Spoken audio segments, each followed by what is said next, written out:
Tales of Tomorrow. Presented by Maslin Beauty Blend Broadloads. Tonight's Tale of Tomorrow, Seeing Eye Surgeon, starring Bruce Cabot with Ed Jerome.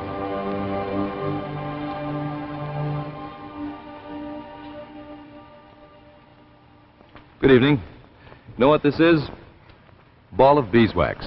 What about beeswax, you say? Well, a very interesting what about beeswax in an editorial in The Shuttle, this little magazine put out by and for the people that work in the Maslin Mills.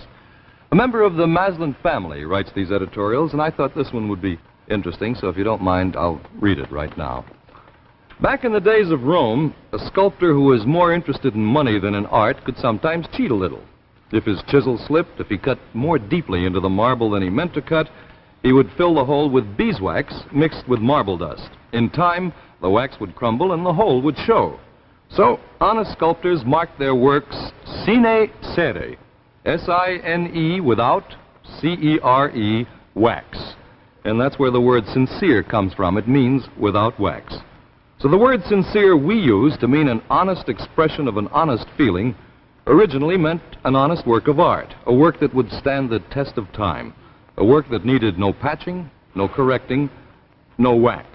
And that old meaning of the word sincere should be, I think, our goal in every task we undertake, to do each job so skillfully, so honestly, that it is like a perfect piece of art, sincere, to stand the test of time. And that was the little editorial I wanted to read you from The Shuttle, this magazine put out for and by the people that work in the Maslin Mills. And now C.H. Maslin & Sons bring you tonight's Tale of Tomorrow, Seeing Eye Surgeon, starring Bruce Cabot with Ed Jerome.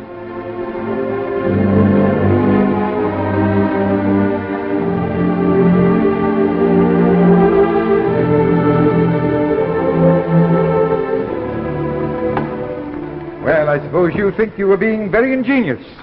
But let me tell you, Dr. Terrell, we almost had a dead patient on our hands. I did what I thought was best. I gave you explicit instructions as to the performance of this operation. I didn't ask you to improvise.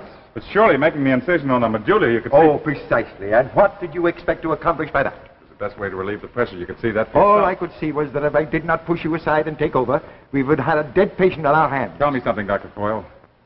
Just what have you got against me? I have nothing against you personally, so long as you don't think you can supersede my judgment. One more mistake like that, Dr. Terrell, I'll have you dismissed. You seem to forget that I am the chief surgeon at this hospital. No, not Dr. Foyle. I couldn't do that. Just what do you mean by that? Oh, nothing. Nothing at all. I have 25 years of experience behind me. No amount of book learning can give you that. While I'm in charge here, you will follow my instructions exactly as I give them to you, understand? Yes, sir? Just don't forget it. That's all.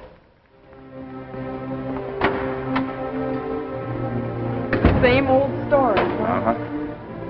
My methods are just too up-to-date for him, that's all. You know, it's too bad that Dr. Foyle won't keep up with the times. Why should he when he can live on his past reputation? Some people still regard him as the finest neurosurgeon in the country. Yes, I know. Tell me, Martha, what's your honest opinion about all this? You mean about what happened in the operating room? Yes. You were doing an excellent job. But the old man can't afford to have his authority questioned, so he tried to show you up as incompetent. But what for? Why? Professional jealousy, maybe. I wouldn't let it worry you. You know, I don't want to make excuses for the old man, but he does have a lot on his mind. Uh-huh. He's operating on Professor Ross tomorrow. Professor Ross, the nuclear physicist? Yes, and he's in a very critical condition. Dr. Stevens says he has a growth right on the frontal lobe. You know, that's going to be a tricky operation. Yes, I know, but I don't think he'd try it unless he thought he could do it. Ross isn't just another patient, Bob. He's an important man.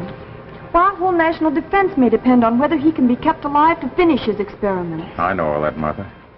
But still, I don't see that that gives him any reason to pick on me.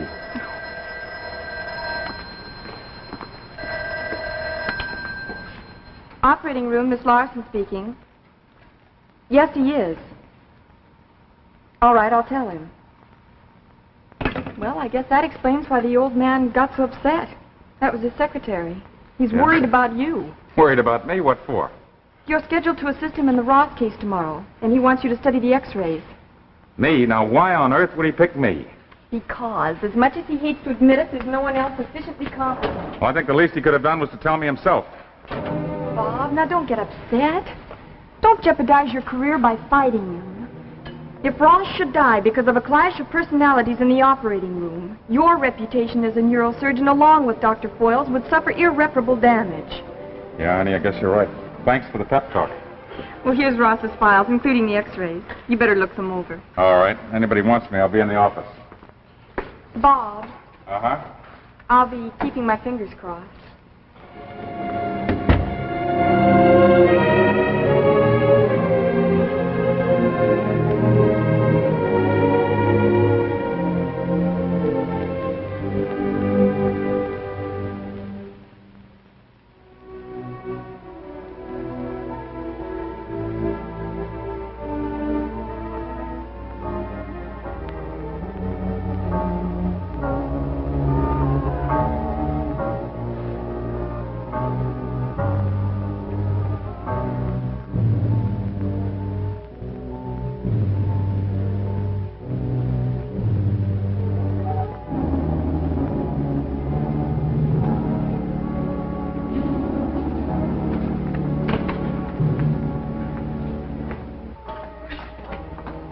You are Dr. Tiller.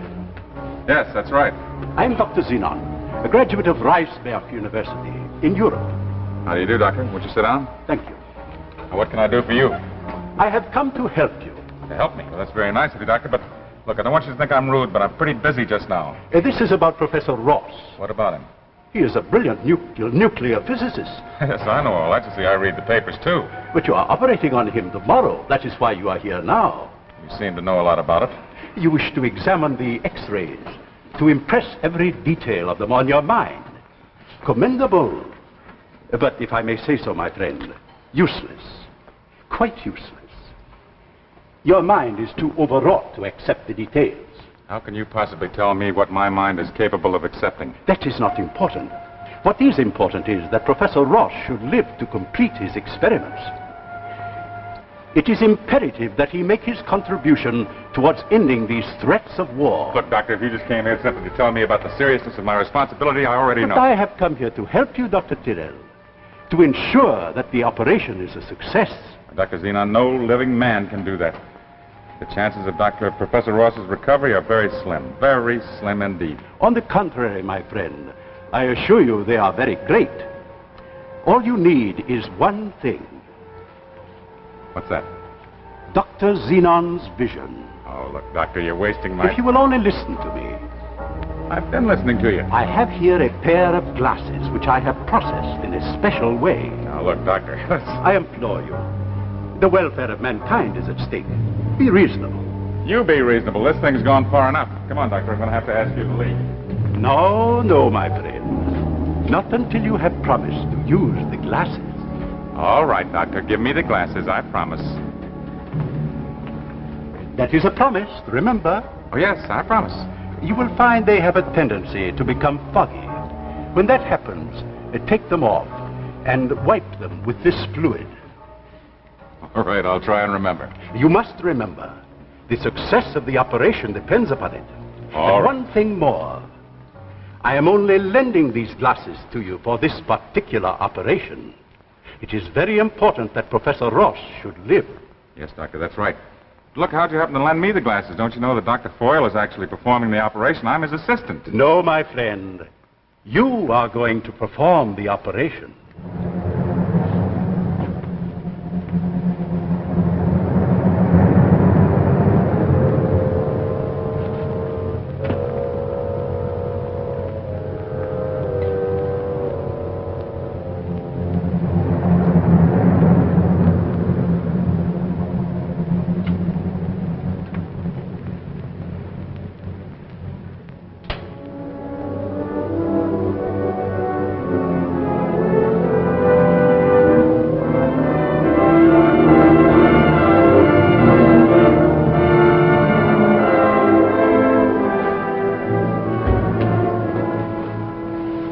Bob.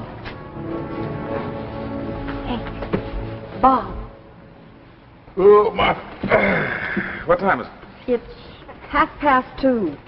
Oh, my, I must have dozed off. Here's Dr. Foyle's data on Professor Ross. Fine. Bob, What? Dr. Foyle has been suddenly taken ill. He has? When? A while ago, I just left his office.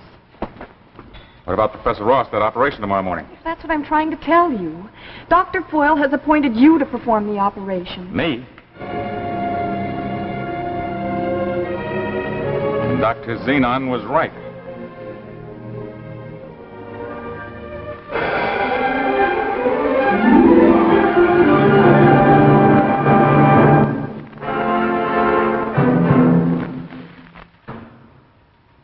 We'll continue with the second act of Seeing Eye Surgeon in just a moment. Right now, I'd like you to check something with me.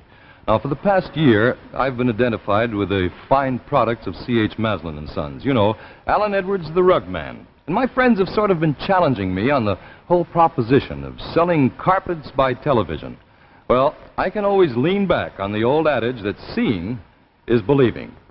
Now, here, for instance, is Maslin's Polonaise. This lovely conventionalized rendering of the leaf pattern gives this new broadloom a happy affinity with either contemporary or 18th century furniture, a sure guarantee for any decorative theme. Now take a closer look. Polonaise is a real Wilton weave in high and low round wire pile, lending unusual texture and providing an element of pure luxury underfoot. Now, from a color aspect, well, that's no problem at all. All you've got to do is glance around your living room and decide what color carpet you would like to go with your present color scheme.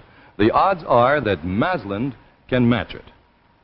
All Maslin carpets are made with a constant eye on the keynote in color, and of course, the quality and craftsmanship which is typical of all Maslin products.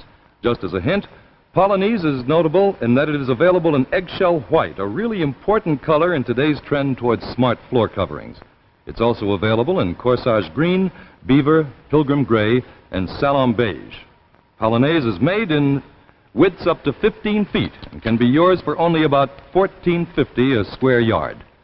Visit your Maslin dealer and let him introduce you to Polonaise, a carpet that's really new, really different, and really good. Remember, it's Polonaise by C.H. Maslin and Sons, makers of fine carpets since 1866. And now the second act of Seeing Eye Surgeon, starring Bruce Cabot with Ed Jerome. Now, Martha, let me get this straight. I'm going to be in complete charge of the operation. Is that right? Yes. It's just incredible. That's exactly what he predicted. Who? Dr. Zenon. He paid me a visit a little while ago. Listen, Martha. See if you can find any kind of a record on a Dr. Zenon. He's a graduate of Riceburg University. That's in Europe. Okay. But may I ask why? Well, no particular reason. No particular reason at all. Bob, what is it? You seem worried about something. Naturally, I'm worried. But why? Darling, this may be your chance to break away from the old man. Why, if this operation is a success, your reputation as a leading neurosurgeon will be established. Well, it isn't as simple as that, don't you see? Dr. Foyle isn't risking a thing. Come here a minute. Let me show you something. You see that? That growth is right on the frontal lobe. You know what the chances of success are in an operation like this? Not very good. Not very good. An understatement. They're about 1 in 1,000. Well, are you planning on a biopsy? I'm afraid I won't have time to make a microscopic study of the tissue. I just... Well, then you won't know if the tumor's cancerous or not. You know something? I've got a hunch that Dr. Foyle is deliberately passing up this assignment. He knows it's inoperable, so he's throwing it right in my lap. Now, there's no use getting upset about it. He's getting upset with half the world praying for Professor Ross's recovery? Well, don't take it out on me. I'm only the bearer of bad news. I know, honey. I'm sorry. Listen, will you ask Dr. Stevens if he'll be good enough to assist me? Surely.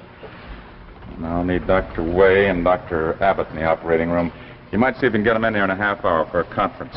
Well, what time will you operate? 10 o'clock tomorrow morning is scheduled. Okay.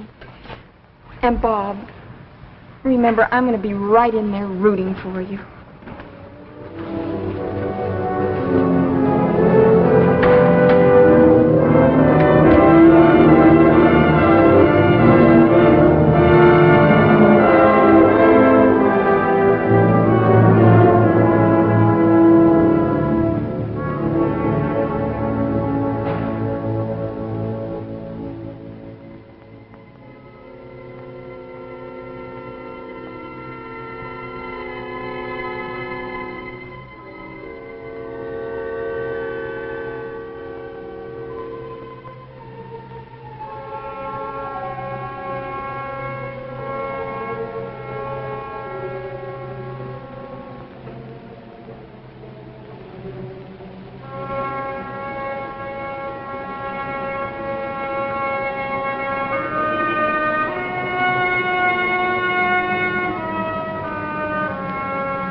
afraid I can't keep him under anesthetic much longer. He might go back into shock. I run the risk of having to perform a lobotomy. No, my friend. You are going to perform the operation.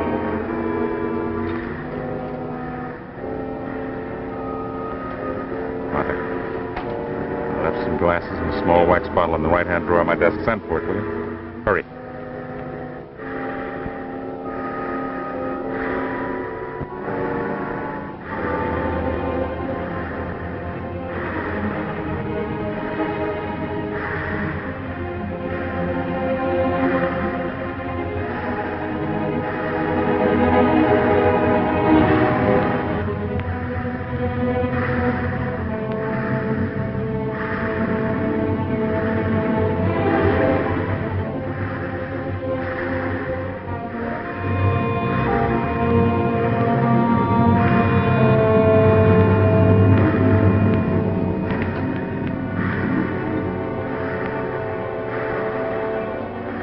Good. Put the bottle down. Give me the glasses.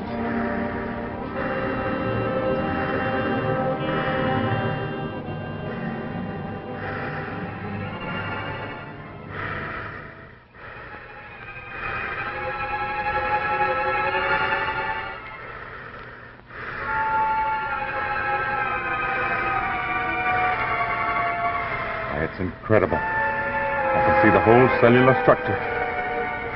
The most minute difference between healthy tissue and diseased tissue. Quick. I think we've got a chance.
Clean the glasses for me. Hurry.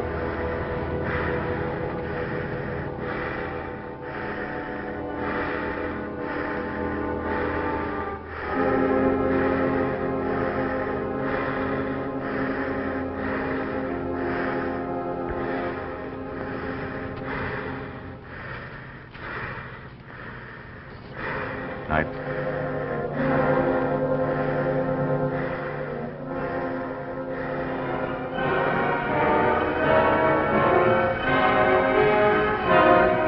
Ready for sutures, Dr. Stevens?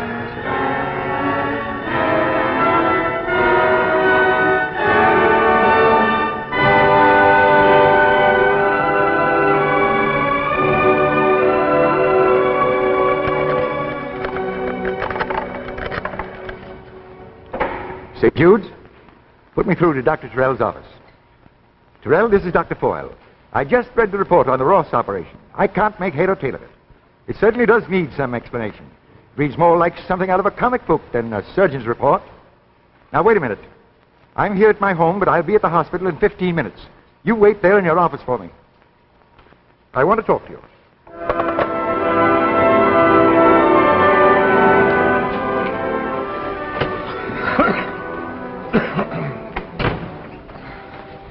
More mail? How's Professor Ross? Well, he's off the danger list. Everyone's saying it's a miracle. You're just about right. And by the way, did you find out anything about Dr. Zenon? No, and I've checked all the usual references, including the American Medical Association. Did you try the Library of Congress? Yes, and I'm to call them back after... Well, I could do it now. Will you? And use the phone outside. I want to talk to Dr. Foyle. Good afternoon, Dr. Foyle. Afternoon. Let me know as soon as you find out anything. Sure. Won't you sit down, Doctor?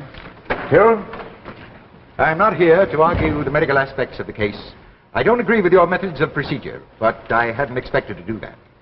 But when I read in the report some drivel about miraculous glasses, I felt my duty to have a thorough examination. Dr. Foyle, I can't say that I blame you, but believe me, it's not important. The resident doctor didn't agree with you. Neither did your assistants. What is this all about, Tyrrell? Oh, it's nothing. With the whole hospital blathering about it?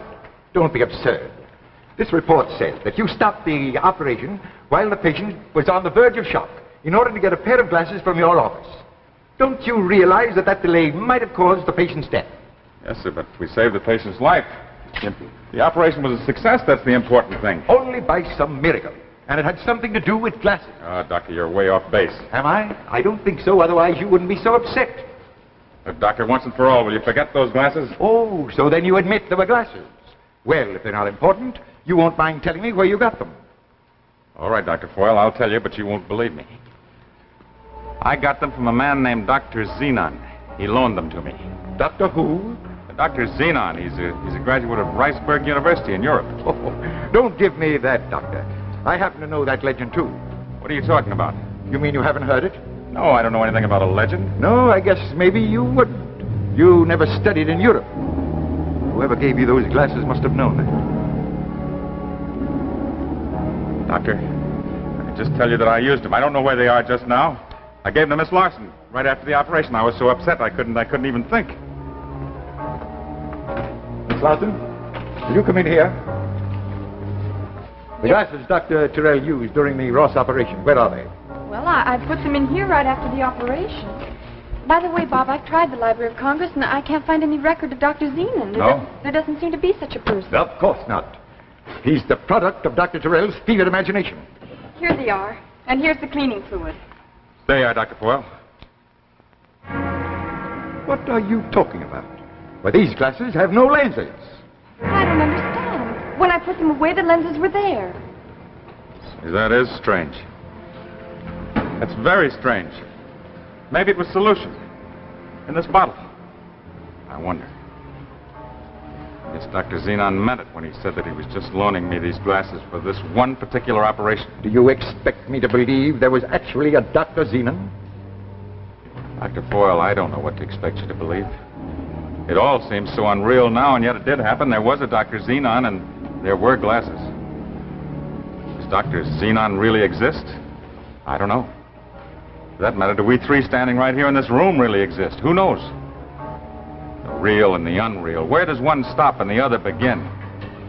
Maybe we're just the figment or product of someone else's fevered imagination. Someone from another world, perhaps. Dr. Zenon.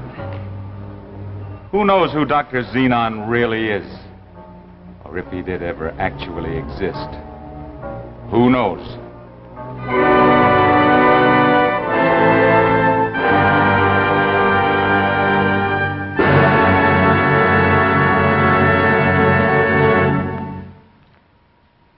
And so we end tonight's Tale of Tomorrow. Now, don't go away. You'll be sorry because I've got something for you. Now, a few minutes back, I was telling you about this beautiful new Maslin carpet, Polonaise. Well, Polonaise, of course, like all Maslin Beauty Blend broadlooms, has this color guide label to help you in home decoration. Now, look back at me again. Look at this. Maslin has taken all the color guide labels and put them together into this convenient color guide folder, and it contains 45 different color schemes. On the back, a lot of helpful hints about home decorating and about carpet care. Now, you want one?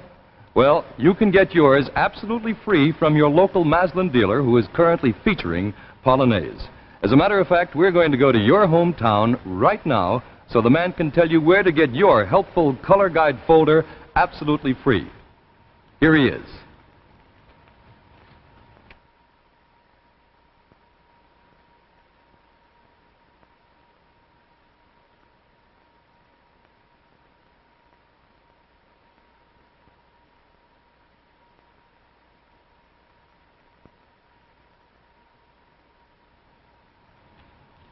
We're very happy to be able to announce that Tales of Tomorrow has been honored with the first annual Galaxy Magazine Television Award on the basis of the shows A Child is Crying and Ahead of His Time. A Since Galaxy is one of our leading science fiction magazines, we're especially proud that it should have singled out our show for this very great honor. Next week, Tales of Tomorrow will present Jackie Cooper and Edith Fellows in The Cocoon, a story of suspense and terror which we guarantee will provide you with 30 minutes of tension and shock. We feel that The Cocoon will rank high as one of the most unusual stories ever presented on television. This gripping tale of tomorrow will be brought to you next week by Chrysler, the name that makes news in watch bands. Next week, Tales of Tomorrow will be presented by Chrysler Watch Bands. And here's Chrysler's new Golden Comet watch band for men. It makes your watch look better than new and dresses up your appearance, too. And ladies, you can transform your old watch into an expensive-looking bracelet watch with Chrysler's new expansion bracelet, Golden Fantasy. So look for Chrysler at your jeweler. It's the name that makes news in watch bands.